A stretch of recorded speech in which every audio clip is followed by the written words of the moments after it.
3 carros, uma guerra, apenas um vencedor.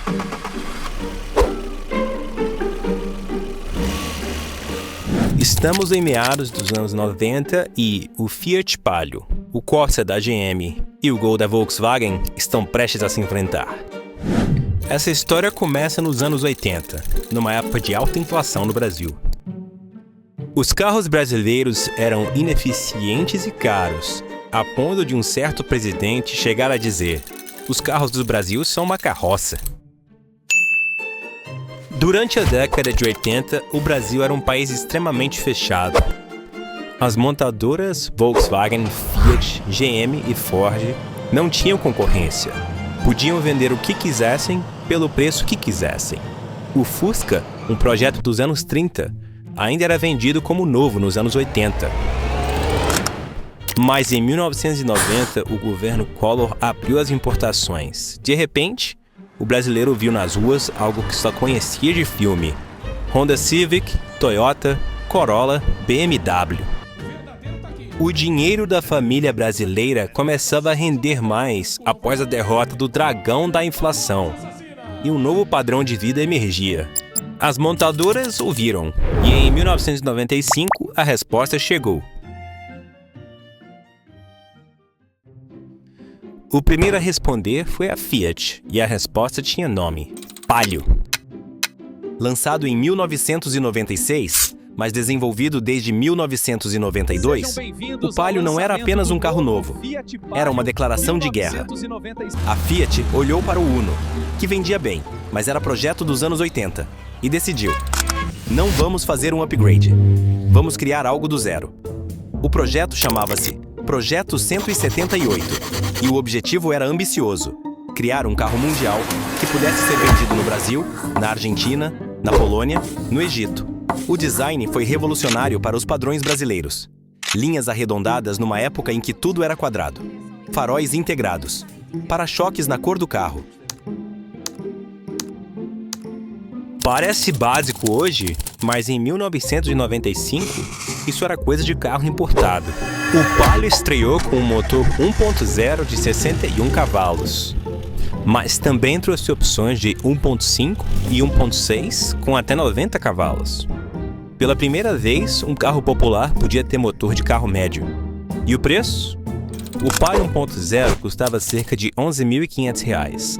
O Uno, que ele substituía, custava R$ 9.800. Era mais caro? Sim, mas o brasileiro olhava para o Palio e via um carro que não parecia brasileiro. No primeiro ano, a Fiat vendeu mais de 117 mil unidades. O Uno, que reinava absoluto, começou a tremer. Mas a Fiat não foi a única a perceber que o jogo tinha mudado. No estado vizinho, na cidade de São Caetano do Sul, a GM preparava sua resposta. Se o Palio foi uma declaração de guerra, o Corsa foi a prova de que a GM estava prestando atenção. Lançado em 1994, um ano antes do Palio, o Corsa chegou ao Brasil com uma missão clara: matar o Chevette. E olha, o Chevette precisava morrer. Estamos falando de um carro lançado em 1973. 21 anos de produção, motor de ferro fundido, direção dura como caminhão. Um carro que, com todo respeito, já tinha passado da hora. A GM sabia que não dava mais, e trouxe o Corsa direto da Opel alemã. O design era moderno, compacto.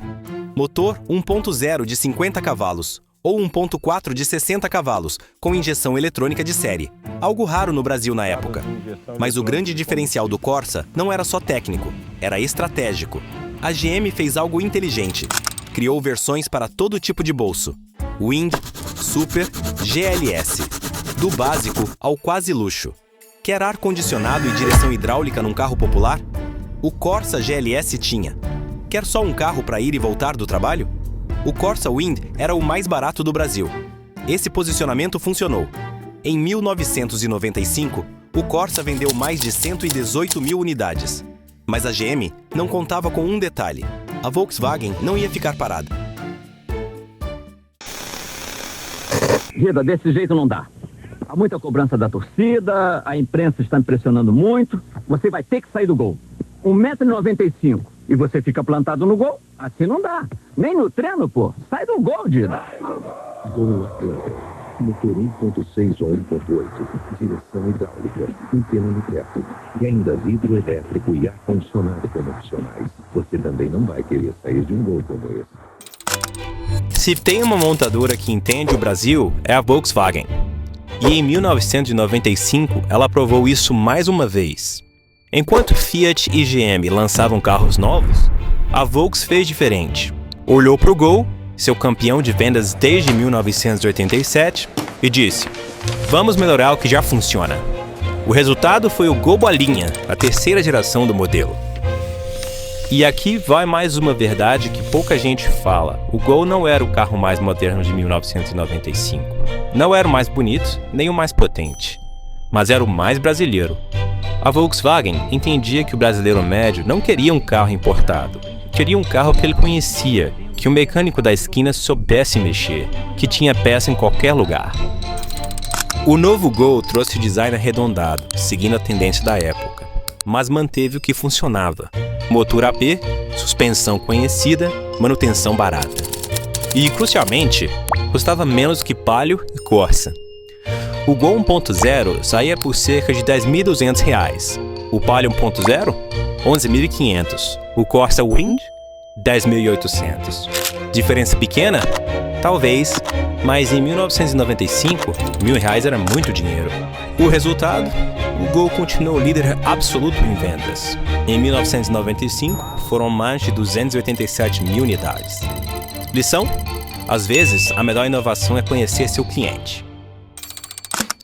Mas os meados dos anos 90 não foram só sobre carros. Em 1995, houve o segundo título do Grêmio na Libertadores. O tricolor gaúcho se tornou bicampeão em uma final histórica contra o Atlético Nacional da Colômbia. Em 1995, o Real completou o ano, e pela primeira vez em décadas, o brasileiro podia planejar uma compra grande sem medo de inflação com meu dinheiro. Naquele mesmo ano, quem resolveu voltar ao Brasil? Romário, ele mesmo. Depois de liderar o Brasil na conquista do Tetra em 1994, o baixinho deixou o Barcelona rumo ao Flamengo para jogar no seu clube do coração. Foi o ano também em que 30 milhões de brasileiros assistiram ao último capítulo de A Viagem, a novela que fez o país inteiro falar sobre espiritismo. Foi a época de Xena, de Friends e de Mamonas Assassinas tocando em toda a rádio. Então, o que os meados dos anos 90 nos ensinaram? 3 coisas. Primeiro, competição funciona. Segundo, cada montadora tem sua estratégia. Terceiro, o carro mais moderno nem sempre vence. O mercado brasileiro era um ambiente altamente fechado. As montadoras atuavam em uma economia que era bastante protegida. Após a abertura, as montadoras nacionais tiveram que enfrentar uma competição mais acirrada, passando a oferecer carros com melhor preço e mais competitivos. Segundo, cada montadora seguia uma estratégia. A Fiat apostou em inovação, a GM apostou em variedade, a Volkswagen apostou em consistência. Terceiro, o carro mais moderno nem sempre vence. O Gol, com tecnologia mais antiga, vendeu mais que Palio e Corsa, porque conhecia seu público. Se você pudesse voltar a esse tempo e escolher um desses 3 carros para comprar 0 km, qual seria? Palio, Corsa ou Gol? Conta aí nos comentários. Se você gostou dessa viagem a 1995, deixa o like e se inscreve aí no canal. Toda semana a gente volta no tempo para contar as histórias dos carros que marcaram o Brasil. Até lá!